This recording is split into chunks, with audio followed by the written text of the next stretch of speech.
Apomixis and पॉलीएम्ब्रॉयनी। Apomixis के बारे में हमने ये पढ़ा था अभी तक कि सीड्स विदाउट फर्टिलाइजेशन, ठीक है, बीज का बनना जहाँ पर फर्टिलाइजेशन नहीं होता है। फर्टिलाइजेशन का मतलब क्या होता है? मेल गैमीट और फीमेल गैमीट का फ्यूजन होना। तो मेल और फीमेल गैमीट के फ्यूजन के बिना सीड का बनना, that process is known as apomixis. Although the seeds in general are the product of fertilization, ठीक है, क्लियर है कि सीड्स जो है वो प्रोडक्ट होते हैं फर्टिलाइजेशन के। कुछ ऐसे फ्लावरिंग प्लांट्स हैं जो कि स्पीशीज आपको दे रखी है Asteraceae and grasses, they have evolve the special mechanism. इसका मतलब एपोमिक्सिस के एग्जाम्पल हो गई है आपके, राइट। तो ये कैसे प्रोड्यूस करें सीड्स विदाउट फर्टिलाइजेशन।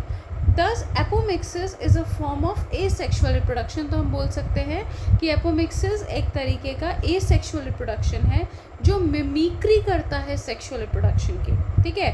यानी कि मिमिक्री मतलब यहाँ पर सीड तो प्रोड्यूस हो रहा है, लेकिन यहाँ पर हम फर्टिलाइजेशन का जो प्रोसेस है वो नहीं हो रहा है, यानी without fertilization the seeds are produced. There are several ways of development of apomictic seeds. In some species the diploid मतलब 2n, एग सेल मतलब फीमेल गैमीट, है ना। तो फीमेल गैमीट जो होता है वो कैसा होता है आपका?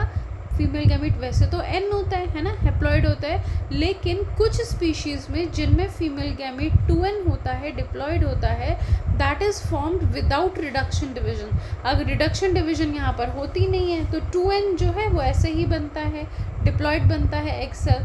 वो वाला एग सेल डेवलप हो जाता है into the embryo without fertilization. ये हो गया बेसिक प्रिंसिपल किस तरीके से आपका ये एपोमिक्टिक सीड्स तैयार होते हैं। एग्जाम्पल हो गया सिट्रस एंड मैंगो।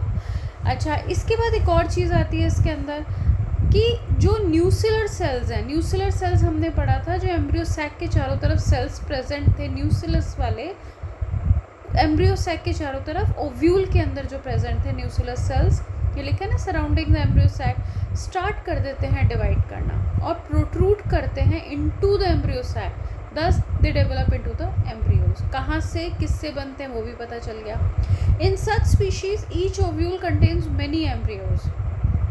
ऐसी स्पीशीज़ में बहुत सारे एम्ब्रियोज होंगे। अगर न्यूसिलस में डिवीजन हो गई और बहुत सारे एम्ब्रियोज प्रोट्रूड कर रहे हैं तो ऐसी वाली कंडीशन को हम बोलते हैं पॉलीएम्ब्रॉयनी।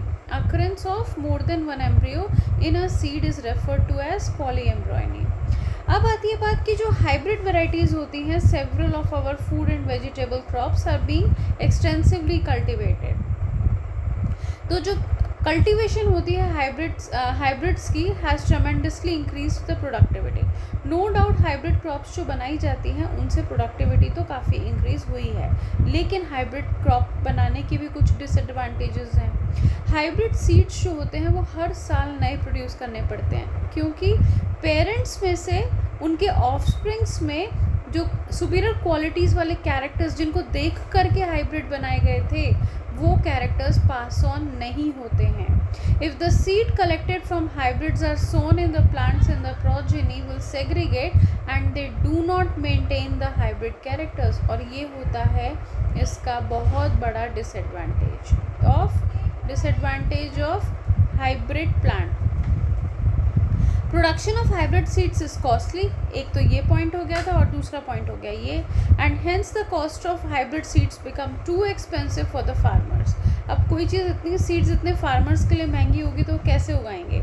If these hybrids are made into apomicts, अगर हम हाइब्रिड को एपोमिक्ट में कर दें तो ये जो चीज़ है ना कि तो जो कैरेक्टर्स हैं, जो सुपीरियर क्वालिटी के कैरेक्टर्स हैं वो हाइब्रिड में प्रोजेनी में पास होंगे, हाइब्रिड में पेरेंट्स से प्रोजेनी में पास होंगे अगर सीड को एपोमिक्टिक बना दिया जाएगा।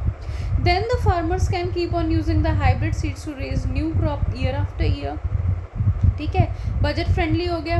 Now he does not have to buy the hybrid seeds every year because of the importance of apomixis in hybrid seed industry. Active research अभी भी चल रही है, लेबोरेटरीज में वर्ल्ड में अंडरस्टैंड करने की कोशिश की जा रही है जेनेटिक्स ऑफ एपोमिक्सिस को और ट्रांसफ़र करने के लिए apomictic genes into the hybrid varieties.